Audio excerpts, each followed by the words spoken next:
In this session, I would like to focus on how we apply nonviolent communication within ourselves. Nonviolent communication requires quite a transformation from how many of us have been programmed to communicate. Many of us have been programmed to communicate in terms of a language of categorizing people and their actions, to judge what they are for doing what they're doing. I was working in one culture in Malaysia that had a radically different language than the one I was taught.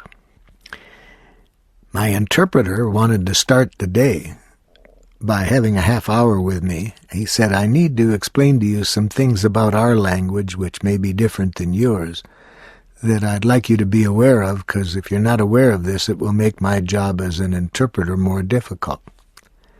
So we met for a half an hour before the day started. And he said, "You know, Marshall, it's important to be aware that in our language we have no verb to be in the sense of judging what people or their actions are. So if you use any language today that judges people or their actions in that way, it will be very hard for me to interpret." I thought of this for a moment, and I thought to myself, how can I go through a day without insulting people? My brain had been programmed to think moment by moment in terms of what will people think of me? Will they judge me right or wrong, good or bad, appropriate or inappropriate? And I was taught to judge other people this way. So the thought of a language that didn't contain this, it kind of amazed me. And so I said to my interpreter, "Well, how will you interpret today then if I should say to somebody, 'You're selfish'?" He said, "Oh, Marshall, that would be a real challenge, because as I tell you, we don't think that way." I said, "Well, how will you interpret that then?" He said, "Well, if you say to somebody, 'You're selfish,' here's how it would sound like in our language. I would say, 'Marshall sees you taking care of your needs, but not the needs of others. He'd like you to take care of the needs of others as well.'" When I heard that, I smiled and I said to myself, "My goodness, that's pure nonviolent communication." Well, then, why was I there to teach them their native language? Well, actually, I wasn't there to teach them nonviolent communication. Nonviolent communication was their native language. Their one senator for 60,000 people asked me to work with his people because logging interests were coming into their habitat and destroying their environment. And his people didn't know how to speak with people who worked for the logging interest, who spoke a different language. So he was wanting me to show them how you communicate with people who speak this different language. O.J. Harvey at the University of Colorado went around the world and took samples of literature from different cultures to see how often this verb to be was used in judging people's actions, good, bad, right, wrong, etc. And he correlated this with measures of violence, violence toward oneself, violence toward others. And he finds a high correlation. The more cultures think in terms of what people are and their actions are, the more violence in those cultures. Now, we have 4 friends that can help alert us that we are thinking in a way that contributes to violence. These 4 feelings are very helpful because when we feel these feelings, we can use them as an alert that we're thinking in a way that's contributing to violence on the planet, and here is an opportunity for us to transform that thinking. So what are these 4 friends that we have? Anger, depression, guilt, and shame. Whenever we're feeling those feelings, we are thinking in a way that we have been taught to think for about 10,000 years, a way of thinking designed to make us obedient to authority, but a way of thinking that is not conducive to safety and peace on our planet. So we can use those feelings as a wake-up signal. Wake up. We're thinking in a way that's not conducive to peace on the planet. Let's transform the thinking into one that promotes peace on our planet. So let me show you what I mean. When we work with groups on the subject of anger, that's a good feeling to teach us nonviolent communication, because anger tells us that we are disconnected from our needs, which are the central part of nonviolent communication. And anger tells us we're thinking in a way that creates violence on the planet.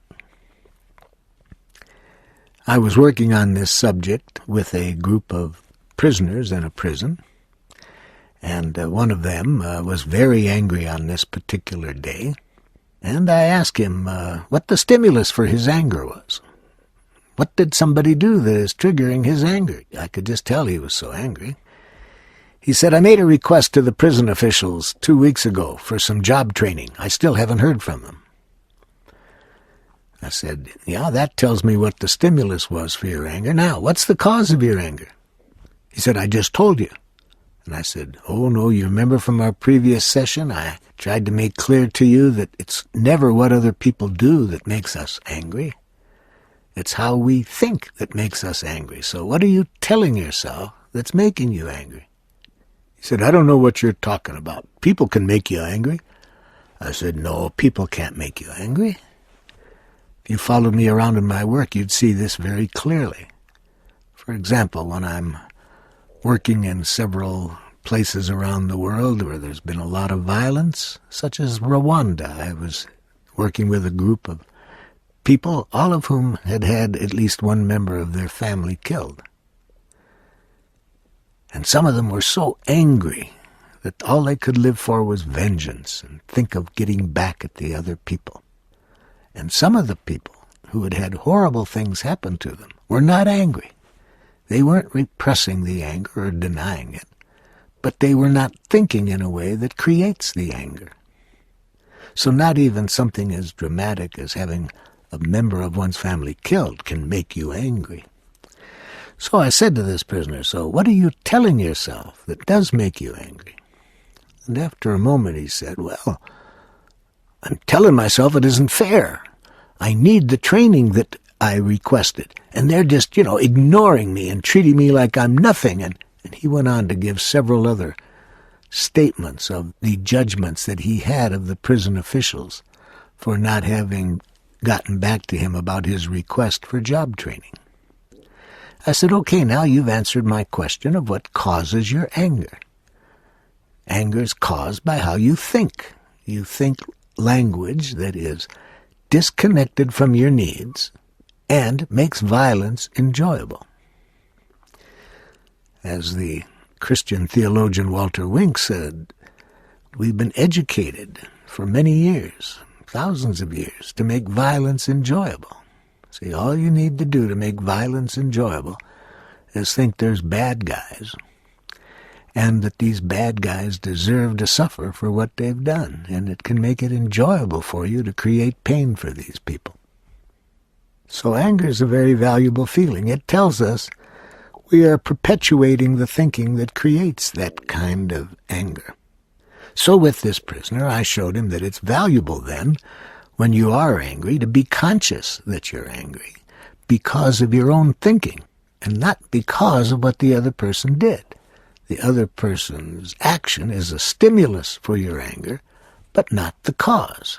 The cause is your thinking.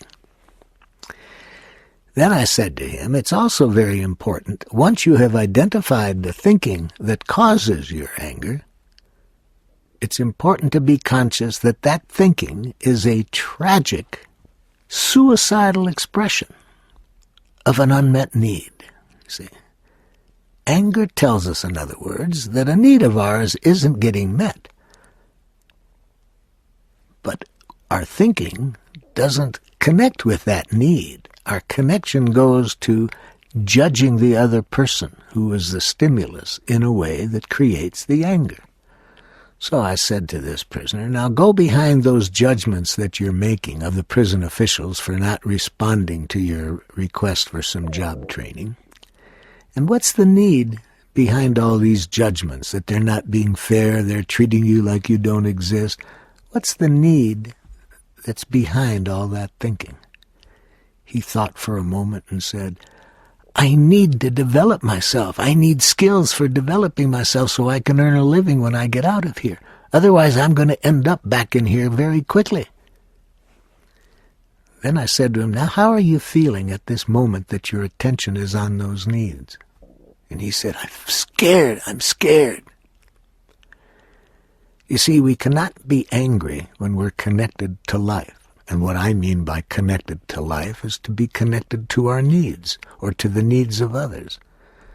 We can only be angry when we get disconnected from life and go up to our head and think in a way we have been programmed to think in terms of wrongness of the other person.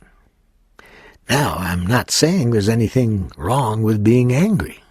That would be unfortunate if I come across that way, because a lot of people have been educated to think that if you're a nice person, you don't get angry, and they've been taught to repress their anger. So I'm certainly not saying that. I'm saying the opposite. Anger is a friend of ours.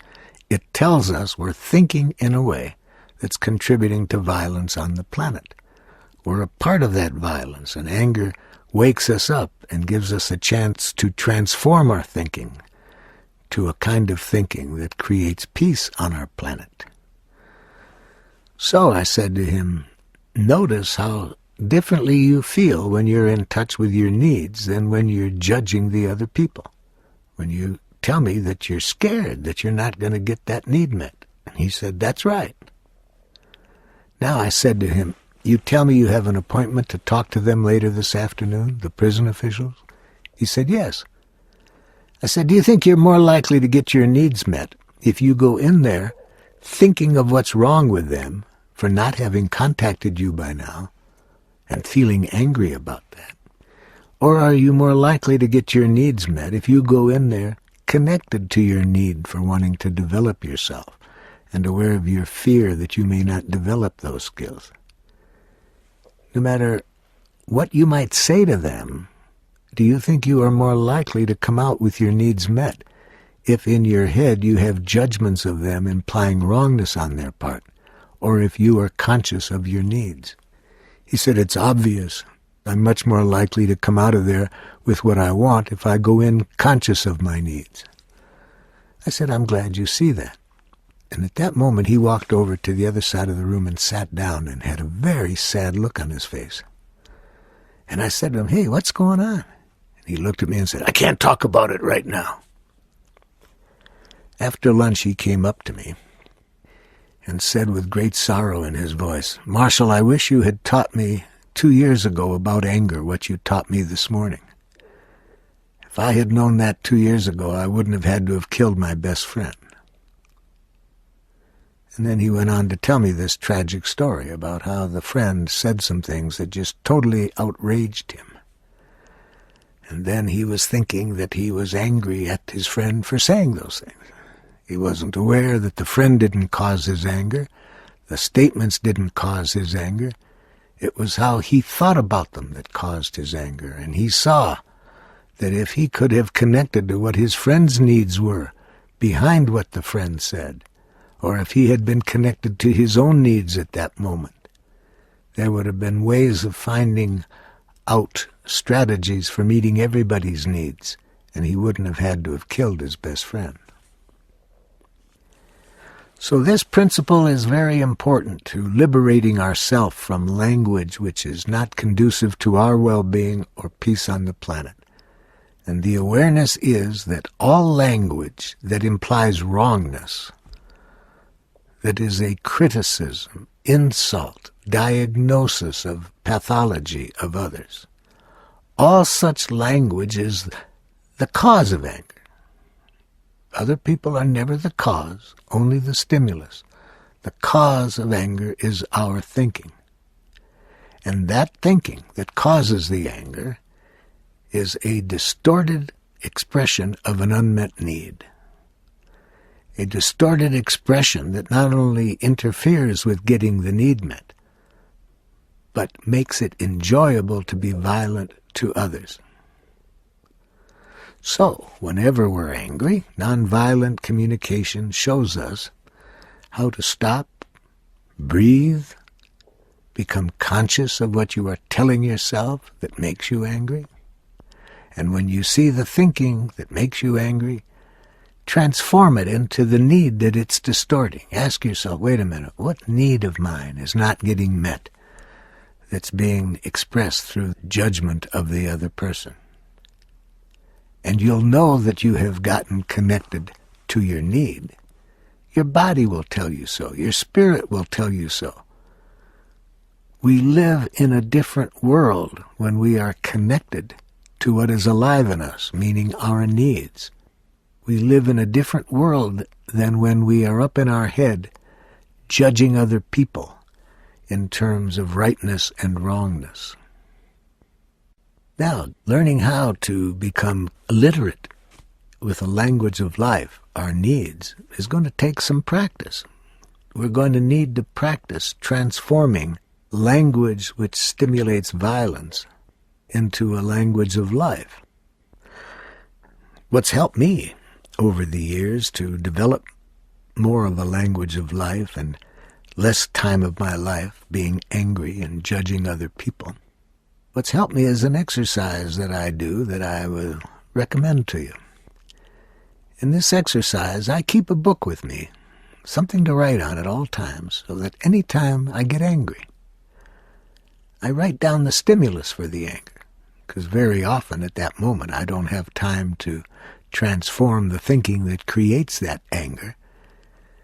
But I don't want to miss this learning opportunity, so when I get angry at someone, I make a note about what did this person say or do that stimulated my anger. Then, when I have time later on, I then say to myself, now, what was I telling myself that made me so angry? And I become conscious of the thinking that was going on in my head that made me angry. Just that is helpful, because it keeps reminding me that it's not the other people that make me angry. It's what I tell myself. And then when I see what I have told myself that makes me angry, I ask myself, now what need of mine was not getting met at that time that was hidden behind the way I was thinking about the person?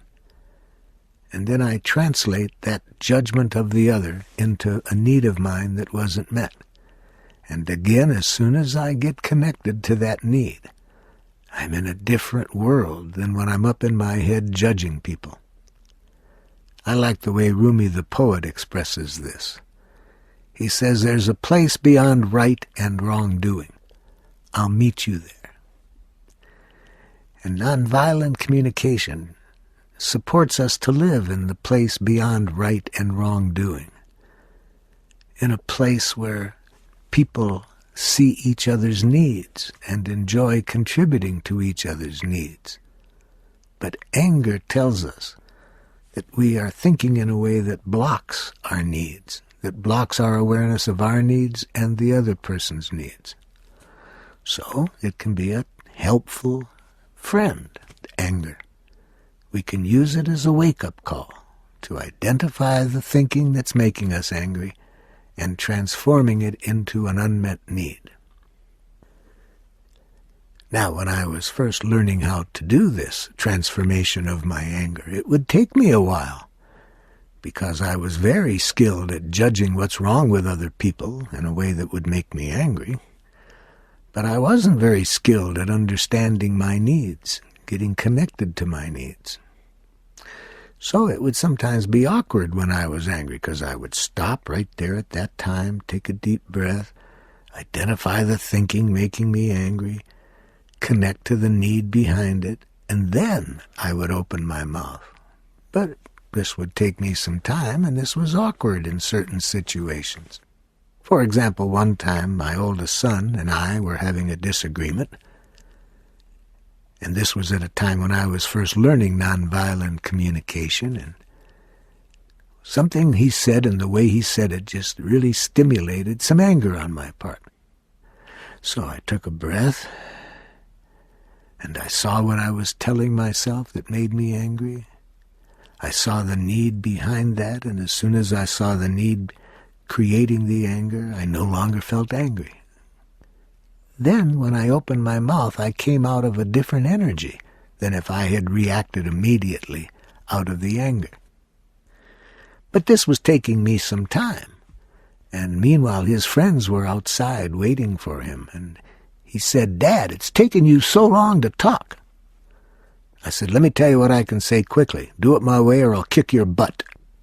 He said, "Take your time, Dad. Take your time." People who have known me in the days before I learned nonviolent communication are very patient when I take my time. They know what comes out quickly.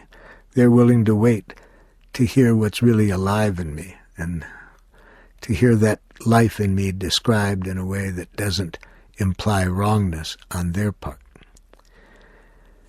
So one way in which we can make our own life much more enjoyable is whenever we are thinking in a way that is causing anger, depression, guilt, or shame, to transform that thinking into what need of ours is being distorted by the thinking that's causing those feelings.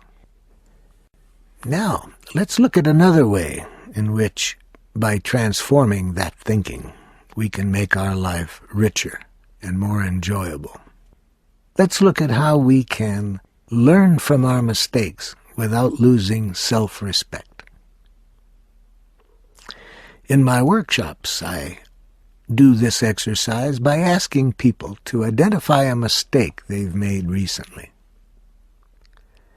And when they have identified the mistake, I ask them to tell me what they said to themselves when they saw that they had made this mistake. And I say, if you can't remember exactly what you said to yourself, I'm sure by now you have a pretty good idea of how you usually talk to yourself when you're less than perfect, so just guess what you might have said to yourself. Here are very typical statements of how people tell me they talk to themselves when they're less than perfect. "What a stupid thing to do. How could you be such an idiot? That was so selfish. What's wrong with you?" They have hundreds of these statements that run through them very quickly whenever they make a mistake. And all of these statements imply wrongness of a sort that deserves for them to suffer for what they've done. It's not hard to understand where this comes from, because I ask the people, what are the first messages you could remember said to you by adults in your life when you did something the adults didn't like? And it's very clear that they are simply repeating to themselves the kind of messages that they heard when they were children who did things that the parents didn't like. "That's bad. That's stupid. What's wrong with you? You shouldn't do that." So when these are the first words we've heard from other people when we haven't done what they wanted, of course then we learn how to do that to ourselves. Now we'll know we're doing that to ourselves when we feel depressed, guilty, or shame, because those feelings are a result of our judging ourselves in a way that implies that there is something wrong with us for what we did. This is a very costly way to think. Not only is it costly by how it creates depression, guilt, and shame, but it also has a very negative effect on our bodies.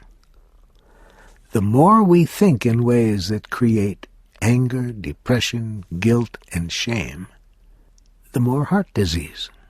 In the medical research, the thinking that creates those feelings is referred to as type A thinking.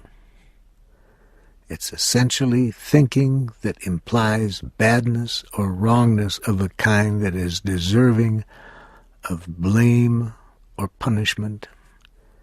And it's a language, tragically, that the majority of people in our society have been trained to think in terms of. So in the exercise where I have asked people to identify what they tell themselves when they have made a mistake, once they identify this thinking, I then suggest that they transform that thinking into the need that wasn't met, that stimulated the thinking. In other words, I tell them that all of the thinking that makes us angry, depressed, guilt, or shame is a tragic expression of an unmet need. To really learn from this mistake without losing self-respect, we need to mourn, but to mourn without blaming. This is a very important difference in nonviolent communication to be aware of.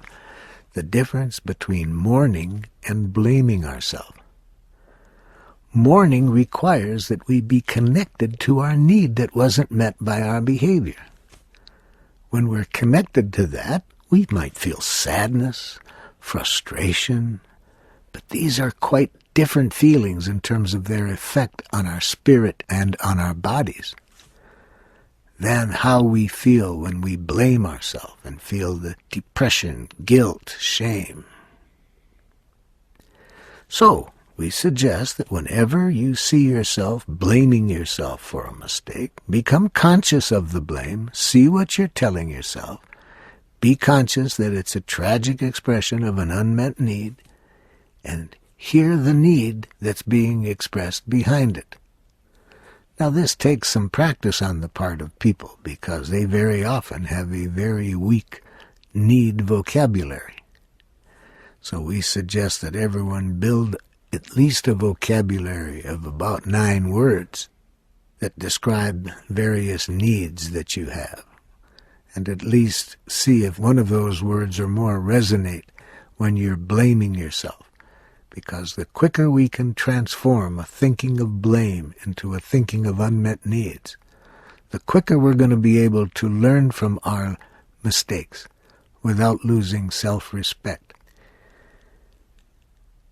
So we call this kind of self-empathy, empathizing with the need being expressed behind self-blame, we call that mourning.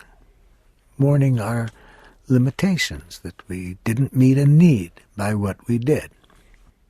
After we have helped the person to mourn, that is, to see how they're blaming themselves for the mistake, and after we get them to see that the blame is a tragic expression of an unmet need, and when they get in touch with the need, to see how they feel sadness or discouragement, but never depression, guilt, or shame, then we teach people self-forgiveness. And we do that by asking them this question. What need were you trying to meet by doing this behavior that we're calling a mistake?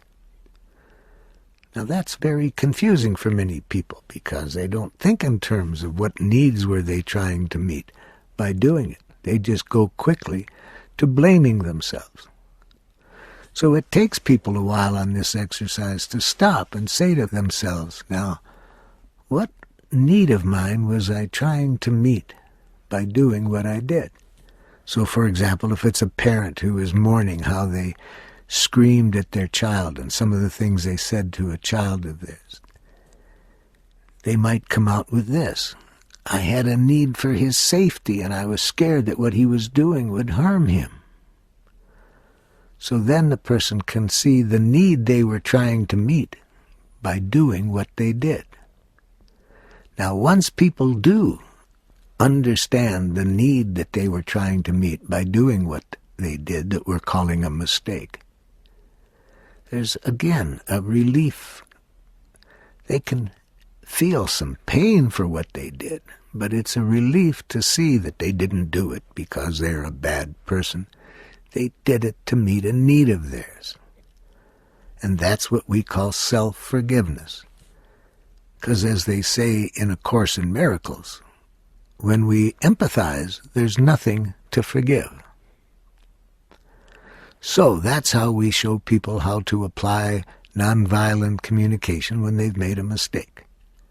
First, be conscious of what you tell yourself as a result of making the mistake. and translate the self-judgment that's likely to be there into an unmet need, and that's mourning, and then empathize with what need you were trying to meet by the action that we're calling a mistake, and that's self-forgiveness. Now, sometimes the two needs are the same. That is, the need that wasn't met is very often the need we were trying to meet. However, the strategy we used for trying to meet the need just didn't work. But sometimes the need we were trying to meet does get met, but at the cost of other needs.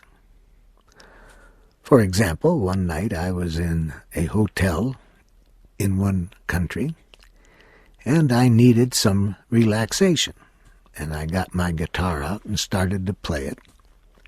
And this was meeting my need for recreation and rest. But then the telephone rang, and it was the front desk, letting me know that my playing the guitar was keeping my neighbor awake. Well, then I started to blame myself. Oh, how could I be so dumb, etc. But then I caught myself doing that, and I said, wait a minute. What need of mine wasn't met by what I did? Immediately I saw that I had a need to be more sensitive and responsive to my neighbor's well-being. But when I got connected to that, I felt sad, but I didn't feel guilty or shame, and I wasn't angry at myself. And in this case, the need that I was trying to meet by playing the guitar was being met, my need for recreation. But my need for respecting my neighbor's health was not met. When I get both those needs in my consciousness, I can learn from the situation without losing self-respect. Over the years, a lot of people have asked me to work with them who were very depressed. In my clinical training, I was taught to look at depression as an illness, as a mental illness. But I now come to see it in quite a different way. I now see that depression is created in the same way that anger is created, by the language which we have been educated to use. Anger is created by a language we use when other people behave in ways we don't like. And I find that depression is created by people judging themselves in a way that creates the depression. So when I'm seeing somebody who's very depressed, I ask them, what needs of yours are not being met? But they very seldom are able to tell me that, because they haven't been educated to be conscious of their needs. They've been educated to blame themselves and others. So it takes a while to help these people see that they're depressed because they are thinking what's wrong with them and being disconnected from what needs of theirs are not being met.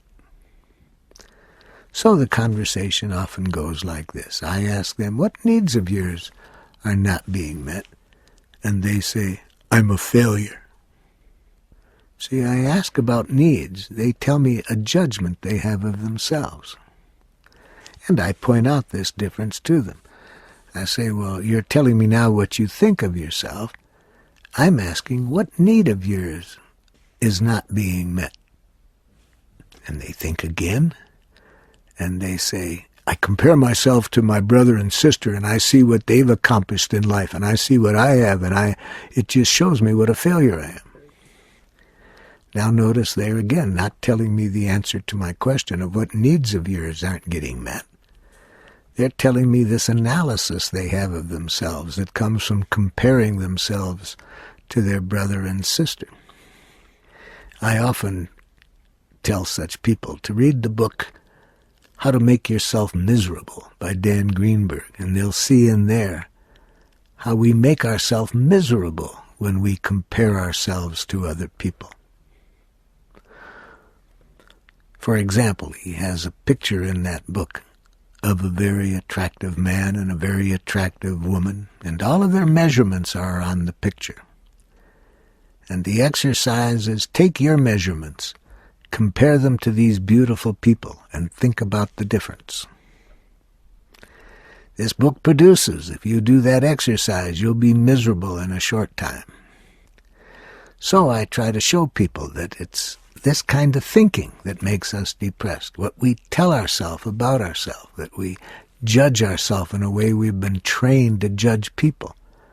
And it's these judgments that imply badness, wrongness, inferiority, abnormality that creates the depression.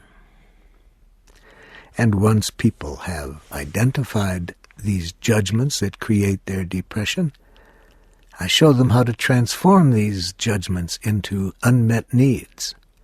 And they experience what a different world they live in when they get connected to the need that isn't getting met, rather than get stuck in these ways in which they judge themselves. One day, I was going to be doing a workshop in one country in the evening, and one of the people coordinating my schedule in that country said, "Marshall, would you think it'd be all right if I brought my daughter to the workshop tonight? She's in a mental hospital now. She's been there for some time, and she's terribly depressed, and she just sits and doesn't say anything and stares at the floor. Do you think it would hurt her to come to your training this evening?" I said, "Well, there's going to be a lot of people there, and I don't think I'll be able to do any work specifically with her, but if you want to bring her, I don't see any problem." So that night, the mother brought her daughter, about 19 years old, to the workshop, and I could see as soon as she walked in how sad she looked. She just looked down at the floor, and she sat down and looked down at the floor. The whole night, she just seemed to be very, very depressed. During the course of that evening, I told the group some thoughts about depression that I mentioned a few minutes ago, that I saw depression not as a result of an illness that people have, but simply that they're thinking about themselves in a way that creates the depression, and that if we can get people to identify this thinking and be conscious that that thinking is all a distortion of their needs, and teach them how to hear their needs, there's a radical transformation comes about. People don't get stuck in the depression. They can start to imagine ways of getting the needs met in a more fulfilling way. And I gave a couple examples of that evening. At the end of the evening, they were going to take a picture of me for publicity purposes, and just at the moment that they were going to snap the picture, it looked to me as though somebody was coming to hit me, because I saw an arm being thrown toward me, and I quickly looked over, and it was this young woman, and she was throwing her arm around me. But the picture got snapped just at that point where I was still thinking that someone's trying to hit me, and so I looked very deranged in this picture. But she had such a benevolent look on her face. It's been one of my favorite pictures that I've kept for years. I look like the person who earlier that day had been in a mental hospital. And as she's throwing her arm around my neck, she's saying, "Thank you, Marshall, thank you so much for showing me that my depression is a result of what I'm telling myself, that it doesn't mean there's anything wrong with me." She came out of the hospital the next day, and that was about 10 years ago now, and I've kept track of her progress with her mother, and the mother told me she's doing very well. Now, the next day when she came out of the hospital, I did work with her and give her a little bit of practice on how to identify these inner messages that tell us there's something wrong with ourselves, and how to translate these messages into unmet needs, and to see that when we hear our unmet needs, what comes to our consciousness are possibilities for meeting these needs. But when we think in the static language of what's wrong with us, what are we, selfish, stupid, inconsiderate, when we have that language going on inside of ourselves, about ourselves, that doesn't lead us to get our needs met. Our needs are buried behind that kind of thinking. Now, why do we think that way? As I said in an earlier session, we think that way because we have been educated to think that way. And we have been educated to think that way because the structures we have been living under for a long time require people to be nice, dead people. We teach them this language of blame so that they will be forever looking outward to authorities to see whether they are getting the right answer or the wrong answer, whether they are being judged as good or bad. Because in those cultures, you get punished if you're bad and rewarded if you're good. So this programs people's brains to live in that world of judgment. One of my favorite plays was written by Herb Gardner. It was called 1,000 Clowns. And in one part of that play, the educational authorities, two people from the educational authorities, come to the hero's house because he has kept his nephew, age 12, at home, and his nephew is not going to school. So the school authorities are questioning him about this, about why he is not sending his nephew to school. And he answers this way. He said, "I just want him to stay with me till I can be sure he won't turn into another carbon copy of that ever-popular modern hero, Norman Nothing.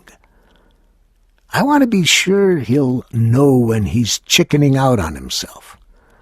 I want him to stay awake and to know who the phonies are. I want him to know how to holler and put up an argument. I want to be sure he sees all the wild possibilities. I want him to know it's worth all the trouble just to give the world a little goosing when you get the chance. And I want him to know the subtle, sneaky, important reason why he was born a human being and not a chair." So nonviolent communication wants to support people, to see that they are human beings and not a chair. So that's why nonviolent communication focuses our attention on what's alive in us and what's alive in other people, and doesn't get us stuck in thinking of what we are. But to really stay connected to our humanness moment by moment requires a language different than that in which we have been educated. It requires a language of life. And this language of life, as I have described, a core ingredient is our needs. To be able to say at any moment what need is alive in us. When our needs are being fulfilled, we want to celebrate. When our needs are not being fulfilled, we want to mourn. So, our feelings tell us what is happening to our needs. When we feel pleasurable feelings, we know that our needs are being fulfilled. When we feel painful feelings or unpleasant feelings, we know our needs are not being fulfilled. So to be fully alive requires a language of life, and that requires a language of feelings and needs. And we need to know how to translate all of the judgments that have been put in our head that involve wrongness, and to be conscious that they are all tragic expressions of unmet needs. So as soon as we feel the anger, depression, guilt, or shame, we need to be able to look up in our head and see the thinking that's causing it, and then translate that thinking into what needs of ours are not getting met. Another thing we need to liberate ourselves from if we want to really enjoy being a human being, we need to liberate ourselves from thinking that we can cause other people's feelings. We need to be real clear about this important word, responsibility. We need to see what we can be responsible for and what we are not responsible for, because when we get this mixed up, we can be victimized by guilt tripping. Let me show you what I mean. Many parents try to motivate their children this way. Let's say the child has not done something that the parent would like the child to have done. For example, clean up their room. So now the parent puts themselves in the line of sight where the child can see them, and the parent looks very pathetic. And then when the child sees the parent looking that way, they say, "What's the matter?" And the parent says, "Nothing." And the child says, "Yes, it looks like something's the matter. What's the matter?" And the parent says, "It hurts me when you don't clean up your room." Now, if the child loves the parent, and the child believes that it was their behavior that hurts the parent, they feel guilty. And they may go in and clean up the room then, but it'll be very costly, because any action we take out of that kind of guilt is not taken out of caring for people. It's taken to release ourselves from the guilt, and this brings negative associations to the guilt-inducing person. So whenever we motivate by guilt, it's costly to us. So in nonviolent communication, it is stressed to be aware that we are responsible for our own feelings. Other people can't make us feel anything. Our feelings are a result of how we take things. And we cannot make other people feel as they do. They are responsible for how they take it. So we show we're not responsible for how other people feel. We are responsible for our actions.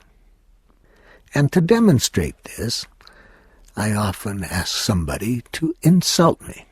And somebody might say to me, "Marshall, you're telling boring stories." And I show the group, now I have several choices of how I interpret that. I could interpret what this person just said, that I am a boring person, that I tell boring stories. If I take it that way, I'm likely to feel shame. But then it isn't what the other person said that made me feel shame. It's how I took it. I believed that I was boring, and that it's bad to be boring. So I would be responsible for how I took it and the shame I felt. The other person is responsible for what they said and how they said it. Now, of course, when the person said that to me, I could have interpreted that that was rude of them to say, that they had no right to say that to me. If I took it that way, I would be feeling angry. But it wouldn't have been the other person making me angry. They're not responsible for my anger. My anger would have been created by my thinking that they were rude and had no right to say that to me. So once again, I would be responsible for how I took it and how I felt. They are responsible for what they did. Now, one of the things that people often go through when they're learning nonviolent communication, and they see how what they're telling themselves creates their feelings. So they see that they're telling themselves thoughts like, that was a stupid thing to do, and that's that way they took it that's making them feel such shame and guilt.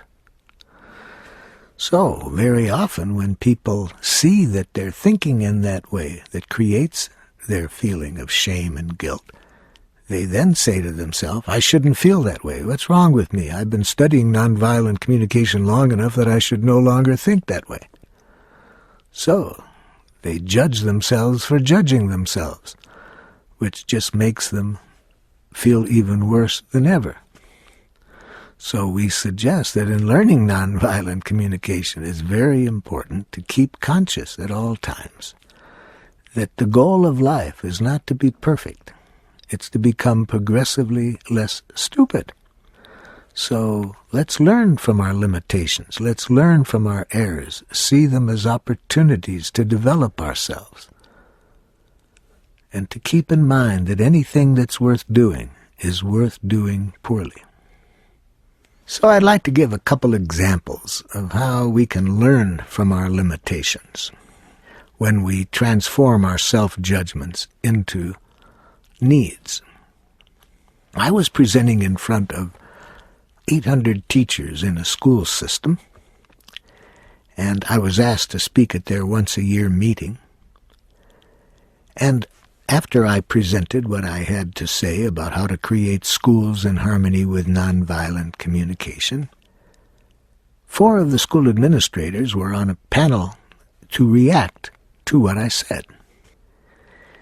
And one of the persons said to me, when he heard that I was suggesting in our schools we had no punishments, and we didn't judge students as bad, but that we spoke honestly with them about whether or not their behavior was in harmony with our values or needs. We judged that way, but not judgments of a moralistic sort that implied wrongness. Well, I wasn't surprised that this might upset some of the school administrators, since this way of looking at the world is quite different than how many people have been educated. So he said with rather intense voices, it's people like you that are causing the problems we're having in the schools nowadays with all of your permissiveness. Above all, we administrators and teachers must teach students to obey authority and do what they're told. Now, something about the way he said above all just really stimulated me, and instead of acting in harmony with the principles I was teaching, I got very defensive and said to him, it's attitudes like that we should just obey authority above everything else. That's why 6 million people got shoved into ovens. This started a very unproductive discussion between us. What made it worse, some of the people in the audience applauded what I was saying, so I got into an argument with him about who's right, and we weren't connecting with what each other's needs were. And that evening, as I was driving from that workshop to another one in another city, I didn't like at all the way I handled him, how I responded to him. And the first few minutes I was in the car, I blamed myself. Oh, what a stupid thing to do. How could you have talked to him that way? You just ruined everything. You're never going to be invited back to that school system again. But then when I caught myself blaming myself, I stopped, saw this self-blame, and asked myself, wait a minute. What need of mine didn't get met by how I responded to that man? And right away I could see what the need was.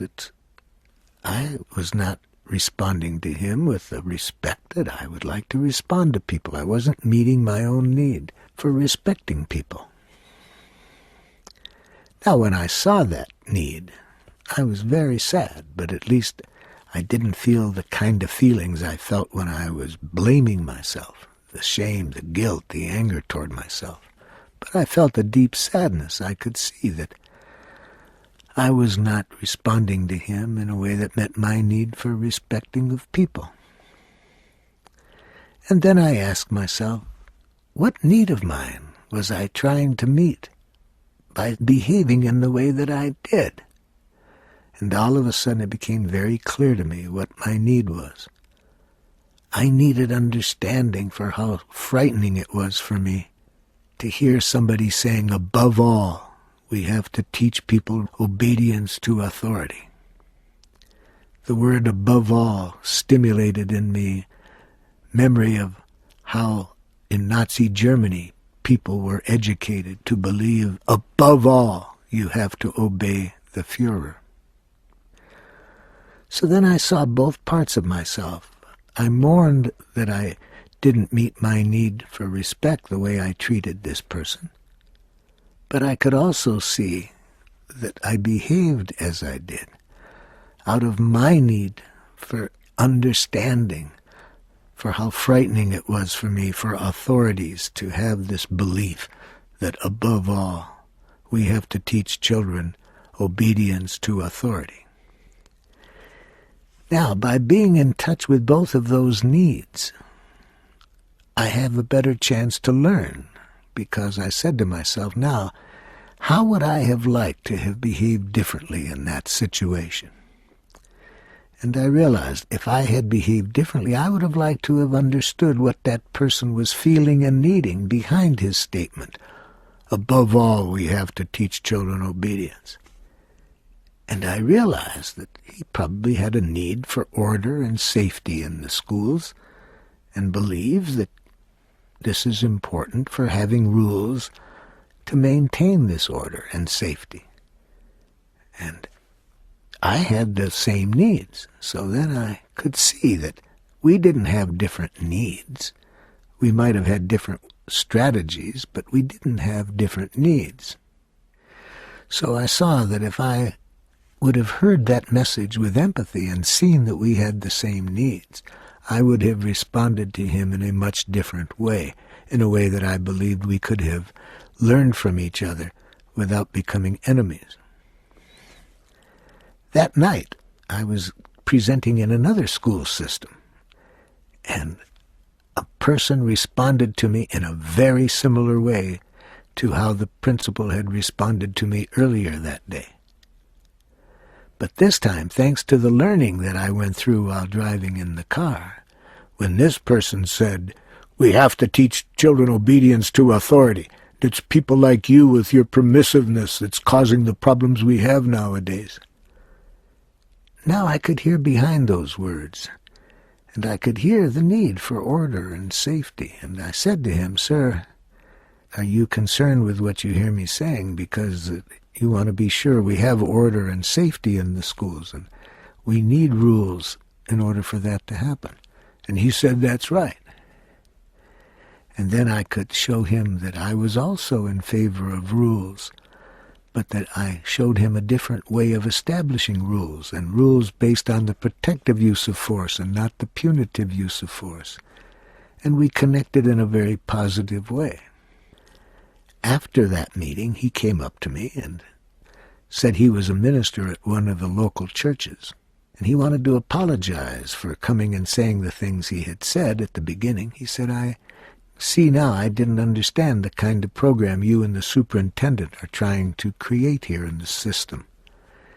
He said, "I would like to invite you to come to my church and give a presentation to the people in my church. I think it would be very helpful for them." And that started a connection I had with him and his church that lasted 20 years, where twice a year I would go to his church and do training in nonviolent communication.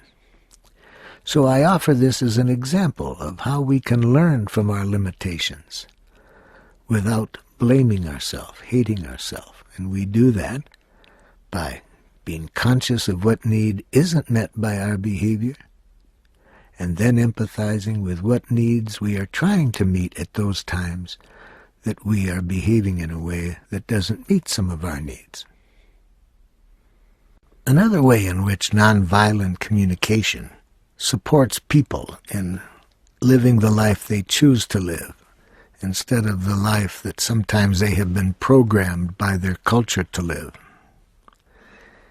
is to know how to deal with other people's messages that come at you in a way that never gives other people the power to dehumanize you.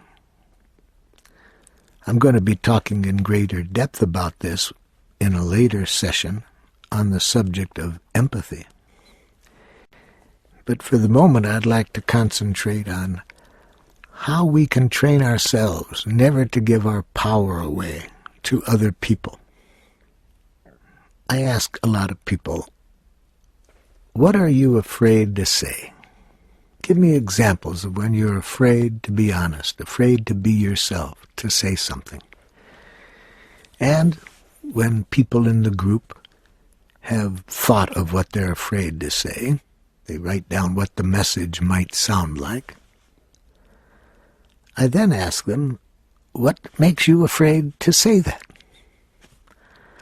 And almost everybody answers my question of why they're afraid this way. Well, I'm afraid that if I said that, the other person might, and then they tell me what they think the other person might say to them or think of them.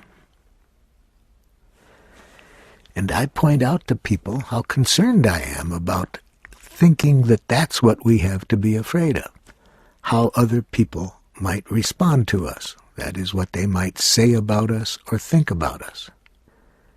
And I point out that by doing that, we're giving our power to other people. We're thinking that our safety depends on how other people might respond to us. I then try to show people that our need is to be concerned with how we respond to how the other person responds. That's where our safety is, in how we learn to respond to other people's judgments or criticism of us. But not to give our power away by thinking that our safety is solely how they might respond. So in other words, our safety is in how we respond to other people, not in how they respond to us. And I then show them how we have all these choices when people say things to us. How we can take it personally and feel shame, how we can judge them and feel angry, or how we can empathically connect with them. And then, when we do that, we can learn from whatever that person is saying in a way that's valuable to us. So in this way, people can see that our safety is a result of how we respond. That puts our safety in our hands and doesn't give our power away to other people. In schools that we've created, which we call nonviolent communication schools in some areas, and we have other names for them in other areas, but in these schools we teach the teachers and the administrators and the students how to speak nonviolent communication. My oldest son went to a school like this, where the students all learn nonviolent communication. And we want the students to know what I was just saying, that your security rests in your hands. Don't ever give up your security to the structures in which you're in or to other people's messages toward you. And one of my happiest days as a parent occurred when my oldest son came back from a public school for the first time. The school he had gone to, I had had a chance to train the teachers, but in the public school, the teachers communicated in a way that's not what I would like to see how teachers or administrators would communicate with students. My son came home the first day, and I asked him, "How was the new school, Rick?" And he said, "It's okay, Dad, but boy, Dad, some of those teachers, wow." I said, "What happened?" He said, "Dad, I was only halfway through the front door of the school, and some man teacher comes running up to me and says, 'My, look at the little girl.'" The teacher was reacting to my son's hair, which was down to his shoulders at the time. So this is unfortunately rather typical of many schools. Look at the lessons my son was learning from being halfway through the door. Lesson number 1, there's a right and a wrong way to do everything, such as how to wear your hair.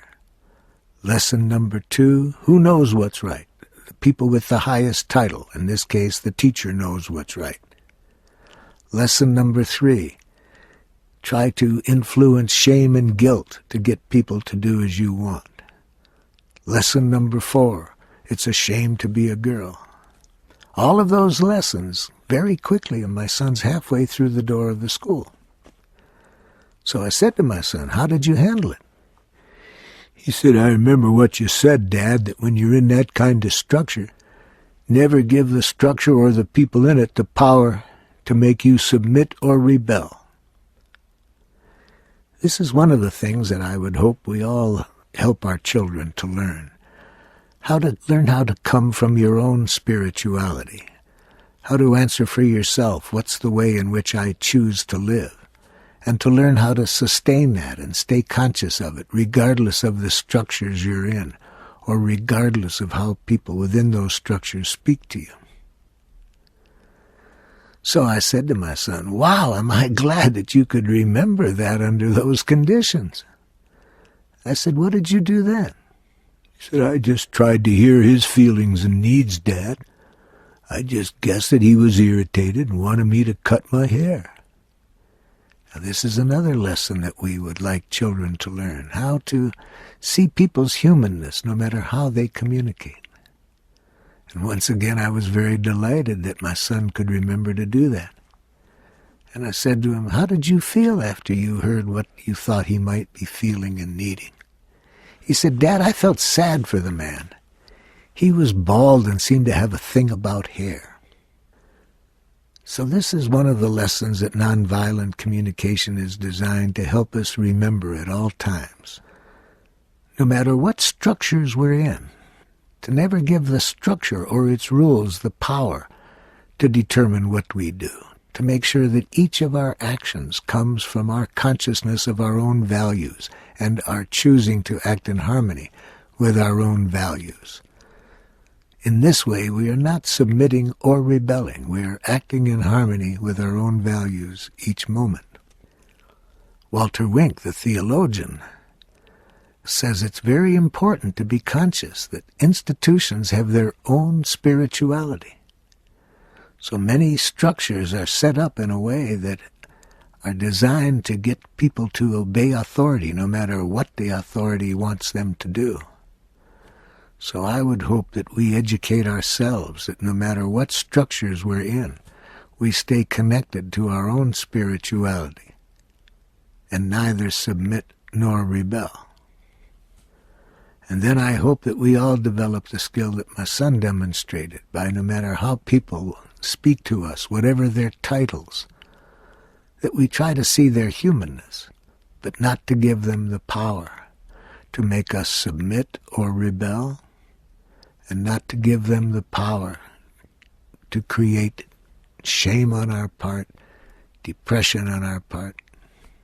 But this requires some skills that we'll be talking about in subsequent sessions that will show us how to see other people's humanness, even when they are speaking to us in a violent language, even if they have positions of power within institutions that do not share values of compassion.